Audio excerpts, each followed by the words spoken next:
Welcome back to Total War Pharaoh, and we're playing Babylon today as historically as the game lets us. Now, our situation is that we have been unfortunately defeated by the northern Kassites in our attempt to retake Babylon. What's going on in general is our fellow Adad Shuma Usur has only recently come out of these lower swamps of Sealand to retake Uruk and then Babylon as the Assyrians have withdrawn from their multi-decade occupation of the region. Coming into this power vacuum, we see that there's a good number of enemy generals here messing us up, and the goal would be to take over and defeat them all. But before we do that, we need to take a nice little turn and focus on the Babylonian economy. Shrine of Marduk. See, we're losing. The best thing to do when you're losing is to focus on the gods. And so we're going to build that Shrine of Marduk down in the swamps of Sealand to give thanks to Marduk for allowing Adad Shuma Usur to get this far. Because obviously, if we've lost a campaign, it can't be anything to do with my own lack of skill. It must be because the gods did not favor us in that campaign. So, along with improving the economy, we're going to focus on the gods. Now, one question I did get last episode was, how do the provinces work? For us, used to territorial states, we see this line right here, and we sort of imagine that perhaps something real must be existing. Maybe border checkpoints, or even if not border checkpoints, at least the king is probably sending out tax collectors up to this line and certainly no further. But no, that's really not how the ancient world worked. The ancient world was, even by the standards of the classical era, extremely empty. See how there's almost nothing in any of this area? Here's some lions. Here's some donkeys. Oh, that's a cute donkey. Yeah, all this would have been basically empty. You would have had a settlement here. You would have had more stuff. See all this, what looks like farmland. There would have been more stuff along the river. It wouldn't just be farms. There'd be little houses, little communities dotted about. But they are, of course, simplifying, because if they had a dozen little farming communities all up and down here, that'd just make the game too complicated. With the simplification that they've made, though, you've got the main city and you've got a handful of smaller communities which are dependent on and tied to the main community. And that's basically how it would work. Babylon would have control over these small towns, and that would make up the region. The fact that Babylon doesn't have control over this small town means that we don't have control over anything over here. It's not about land, it's about specific communities within that land. And only so long as specific communities like Uruk choose to continue sending tribute do they remain part of our broad community. So we really need more economy very badly. So we are going to continue building more trade posts all over the place. Trade posts are crucial for Mesopotamia because down here all we have is this river and a bunch of mud. That's really it. We need to trade with the rest of the world for anything other than food and mud brick. So, what were we looking at? We were looking at the court, which has now unlocked. We can do court actions. But the court here is very different, of course, from the court in Egypt or Anatolia, this court, it's just a bunch of kings, which I'm glad they went this route. King of the Universe is the title that everybody wants. And in theory, in the propaganda of the Mesopotamian states, there's only ever one King of the Universe at a time. Now, sometimes more than one person would actually claim it at a time, but currently it is Ashur-nadin-apli of Assyria. King of Ashur, as Ashur-nirari, is interesting because it looks like what they've done here is they've made the actual Assyrian king the king of the universe, and his heir is given the title King of Ashur. That's probably just a gameplay thing. In reality, the main king held all the titles. An Assyrian heir had basically nothing in terms of formal titles. King of Hanigalbat, that's only very questionably a king position. He would have been a major lord under the Assyrians, but of course, before that, it would have been King of Mitanni, who would have been the dominant force in the whole region. So perhaps they're holding on to this kingship title as something that you can raise up to be your own independent person. King of Elam, King of Babylon, these are both totally legit. Now, the fact that there are courtly plots here is a bit odd, a bit questionable, because there wasn't a ton of just plotting in ancient Mesopotamia. You just attack each other. Royal invective. Now that actually is a real thing. Adad Shuma-Usur is famous for sending a really nasty letter to the king of Assyria at a certain point, and we don't actually have the resources to do any of these things, so we're not going to. In fact, we are steadily losing gold, which is something we're going to need to look into. But overall, I'd say they've done a fine job with the royal court. Royal decrees, which is the tech tree, we're going to continue working on that. Oh, we're still working on that. Local deities, new gods have been discovered, but we only have one worship god slot. Of course, in a polytheistic society, you want to worship as many gods as you can make happen.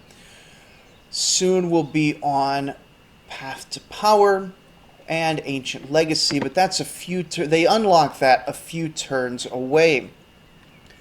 So there's not that much we can do. Garrisoned general not moved, and he's not going to. I'm sort of debating whether to be recruiting or not, because we really need to be on campaign and attacking. But we'll give one more turn for these to all build back up. Then let's see what happens.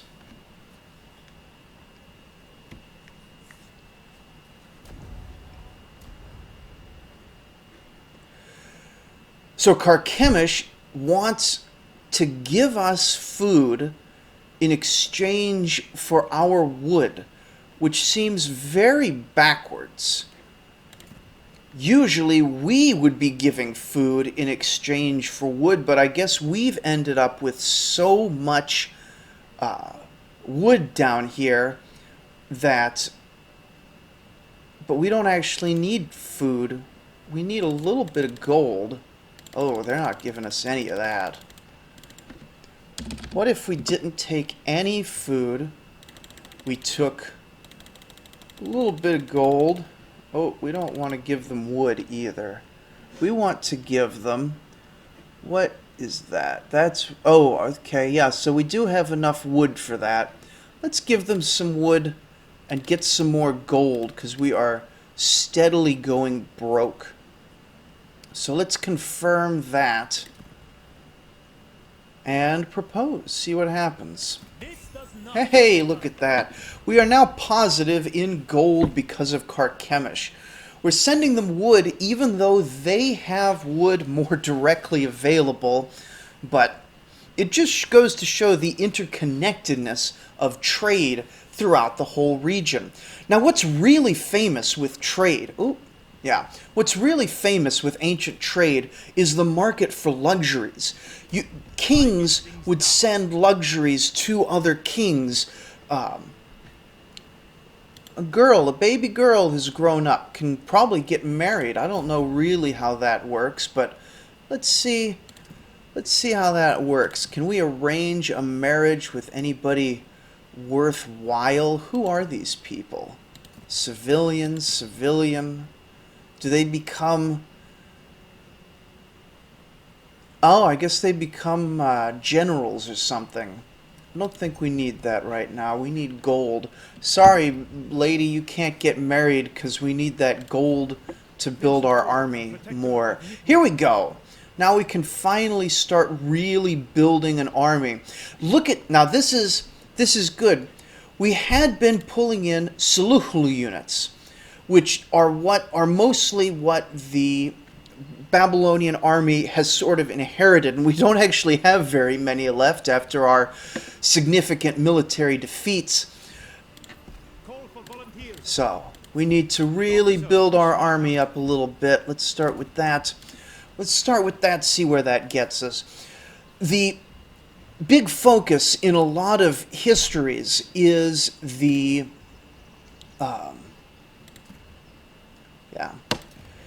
is the noble trade, taking lapis lazuli to Egypt, gold over to Babylon, or fine stones, fancy trinkets. That's what archaeologically we can really see, because we find a lot of these artifacts and we hear it written down a lot. But the real important part of ancient trade was this trade in large-scale commodities. Imagine how difficult this is. Boats are quite small. Oh, we've had an event. Court intrigues, idle compensation. Amid a chamber of silver-tongued snakes, he whose tongue waggles most lucratively leans in. No doubt with persuasive intent. You allow him to approach only so far as to ensure that you are the only one privy to his whispers. If we trade our court action, we will receive 50 gold. I don't need to do any court actions. We're going to be corrupt, because that's historical. Anyway, think how difficult it would have been. Everything would need to be transported by relatively small carts, not even horse-drawn carts, or in small boats up and down these rivers. Moving large amounts of food would be extremely difficult, extremely expensive, but it was still worthwhile enough to form the foundation of an ancient economy, which is really quite remarkable, I'd say. So we don't have any stone, we still don't have any stone, we can't build hardly anything because we have no stone. We can build... Oh, we can't build more canals. We can't build anything because we have no stone. So, we need to either conquer some stone or build or trade for it. Who has stone? Historically, no one should have stone here. Rapicum does have some stone, though. Sipar Amanum does not have stone. Borsippa has no stone. That's historical. Does Ur has stone. Huh. Ur should not have stone, but maybe we should conquer Ur. I don't want to leave that for too long. Maybe we should trade with This is Total War, but, you know, sometimes you gotta be friendly with people. Yeah, let's try again to we're going to try again to conquer Dur-Kurigalzu once our army builds up a little bit. Meanwhile, we're going to do diplomacy because we're talking about... Where's the diplomacy button? Diplomacy. There we go. Because we're talking about trade. You'll see on here, I don't think we can even trade for, let's talk to see if they'll sell us some stone. I don't think we can even trade fancy items, which would have been a cool thing. But maybe legitimacy support is the sort of thing we're talking about. Barter agreement. Let's see. How much do they not want to give us any stone at all? 50 stone. What do they need? They want bronze. Bronze for stone is a tough trade. But we do have 39, and we have plenty in reserve. Oh. We could do this. 75, 76, nope, 76, nope, 75. 75 it is. Can we get a gold out of it? Nope. We can get one food out of them. That's not worth it. Does the duration change anything? 5 turns at 75 stone. Let's see if we can get it up to 10 turns. Let's add some food. Oh, yeah, let's drop some of this down. We can give them a lot of food. We got a ton of food, which is exactly what we want. Can we give them 0 bronze? And a bunch of food? Oh, we already made them happy. There we go. Oh, that's all the stone they've got, it looks like. Alright, so we're going to trade food, a very small amount of food, for a modest amount of stone. And these sorts of... why does have stone? Probably the same reason we have wood. It's a mix of trade and gameplay. You gotta have something going on for down here in gameplay terms. Realistically, we'd be trading with these guys up here. We haven't even seen them. That is interesting, though. Diplomacy. We can talk to Carchemish, even though we can't see them. Really, yeah, and that makes sense. They've pre-built these trade networks in through who's already discovered. That's cool. So we're going to assign a skill point, a Dad Shuma User. He has been hanging around. He's been hanging around in the city, so we are going to. He's been improving his presence. He hasn't been doing anything very military lately. He does have. These are titles. These are all titles we can give ourselves, which are not super realistic titles. The Mouth of Sulak, the Mouth of a God. That's good. Whipmaster, that's not a real title. Tricks his foes, that's definitely not an ancient title. Herbalist, that's not a title. Defense strategist, the title would be something more like defending the lands bestowed upon him by the gods or something. Anyway, I don't think it costs us anything to get a title, so let's turn on Tricks his foes, because of course he is naturally an ambusher. So we're going to turn that on. We're going to end our turn, see how the army has come about. And of course you wouldn't spend time raising an army. Historically, you would call at shortly after harvest time every year. You would call to all the cities, and people would just show up. That's part of their taxes. Every single year, for a couple weeks a year, people would just show up at Babylon and around Uruk. They'd show up around Uruk.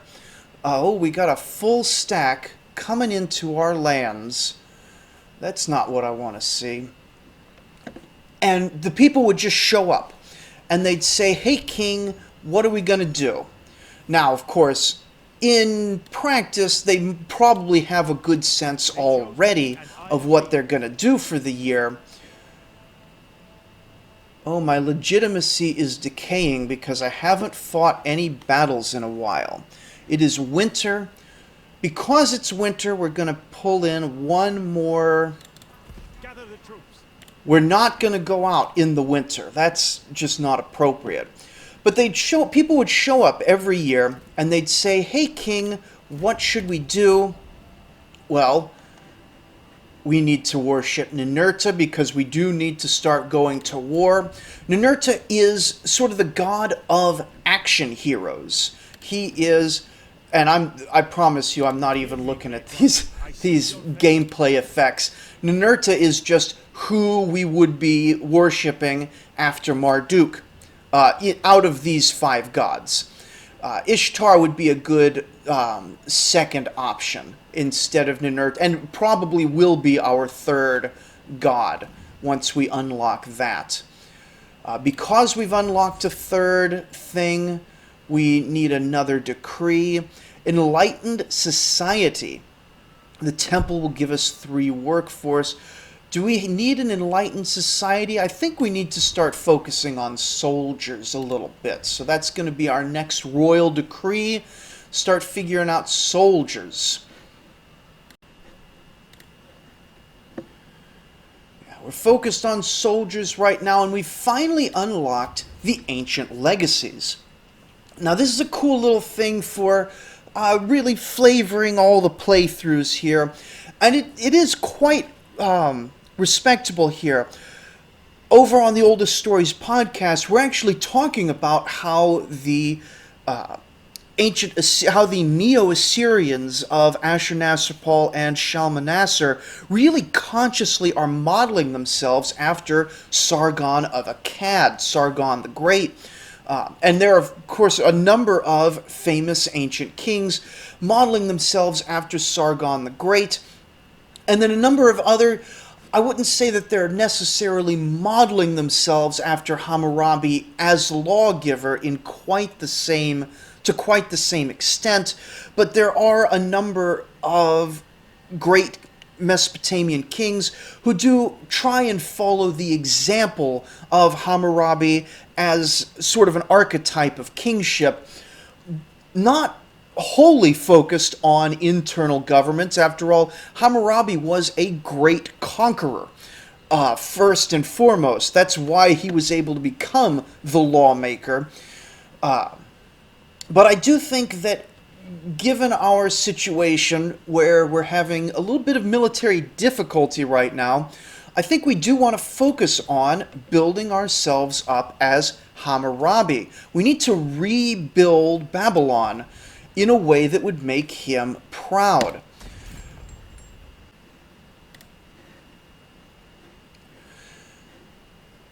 Right, so we're not going to make any laws just now, but we're going to have the intention to make laws when we can afford it, because it does look fairly expensive. So we're going to end turn, we're going to have our army up to the size we want, and then what we're going to do is next time we're going to actually start and try again to retake Dur Kurigalzu, and now we know how to build our army up. And oh, I never finished my story. So finish the story real quick. People would just show up every single year. That's part of your tax burden. And what do they want? They want a marriage, and they're going to sell us, they're going to send us food for a marriage.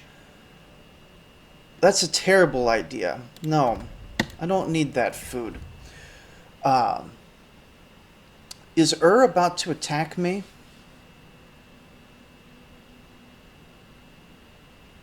What are they doing? I have no idea. Anyway, they'd show up every year. This is part of their tax obligation. And if the king is going to war, they all pick up a spear and they go off to whoever they're going to fight that year.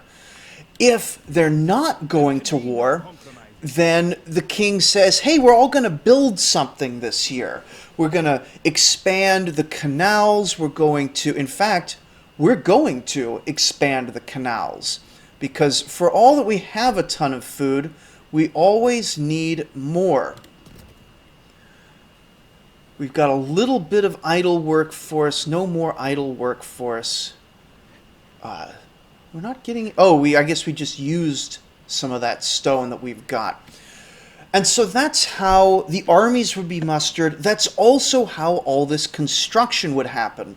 If they were being properly historical, this idle workforce section would be directly tied to these recruitment slots right here. And it's so hard. I keep pointing at the monitor, but you can't see me pointing at the monitor. So now that we've done that, now that we've built our army up a little bit, we're going to take a look at attacking Dur-Kurigalzu next time, and we're going to learn more about ancient Babylon. Just whatever comes up. It's great running up against the game mechanics, because even though this game is not really historical, and to a certain extent it's not meant to be historically accurate, seeing the places where it runs up against history I think is very instructive for... I mean, I enjoy it. Anyway, I hope you enjoy it too. That's all we've got for today. Like, subscribe, and down in the comments, let me know if you have any questions about ancient Mesopotamia.